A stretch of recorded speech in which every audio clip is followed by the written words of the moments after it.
தனுசு ராசி அன்பர்களே, இன்னைக்கு உங்களுக்கு எப்படி இருக்குன்னு பார்க்கலாம். உங்களோட ராசிநாதன் குரு பகவான் சுக்கிரனோட சேர்ந்து 7ஆம் வீட்ல இருக்கிறது ரொம்பவே விசேஷங்க. இதனால குடும்பத்திலயும் தொழில் பார்ட்னர்ஸோடையும் நல்ல இணக்கம் இருக்கும். கல்யாண பேச்சுவார்த்தைகள் நல்லபடியா நடக்கும். ராகு பகவான் 3ஆம் வீட்ல இருக்கிறதால நீங்க எடுக்கிற முயற்சிகளுக்கு நல்ல பலன் கிடைக்கும். புதுசா எதையாச்சும் ஆரம்பிக்கணும்னு நினைச்சா தைரியமா இறங்கலாம். ஆனா 5ஆம் வீட்ல சூரியன், சந்திரன், செவ்வாய் 3 பேரும் சேர்ந்து இருக்கறதால குழந்தைகளோட சின்ன சின்ன கருத்து வேறுபாடுகள் வரலாம்.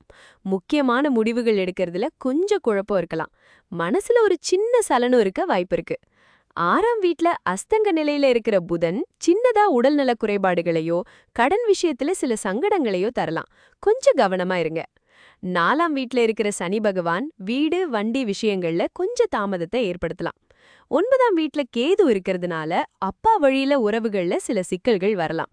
இன்னைக்கு ராகு காலம் காலையில 10:30 மணில இருந்து 12:05 மணி வரைக்கும்.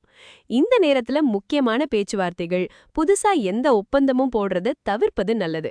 மொத்தத்துல இன்னைக்கு தனுசு ராசிக்காரங்களுக்கு கலவையான பலன்கள் கிடைக்கும். பொறுமையா இருங்க, நிதானமா செயல்படுங்க. முக்கியமா குழந்தைகளோட பேசும்போது அன்பா பேசுங்க. முடிவுகள் எடுக்கிறதுக்கு முன்னாடி அனுபவம் உள்ளவங்க கிட்ட ஒரு வார்த்தை கேட்டுட்டு செய்யுங்க. நிதி விஷயத்துல கவனமா இருங்க. அவசரப்பட்டு எந்த முதலீடும் பண்ணாதீங்க. மனசுக்கு அமைதி வேணும்னா வெள்ளிக்கிழமை சிவன் கோயிலுக்கு போய் வில்வ அர்ச்சனை பண்ணி வழிபடுறது ரொம்பவே நல்லதுங்க. ஓம் நம சிவாய மந்திரத்தை சொல்லிட்டே இருங்க.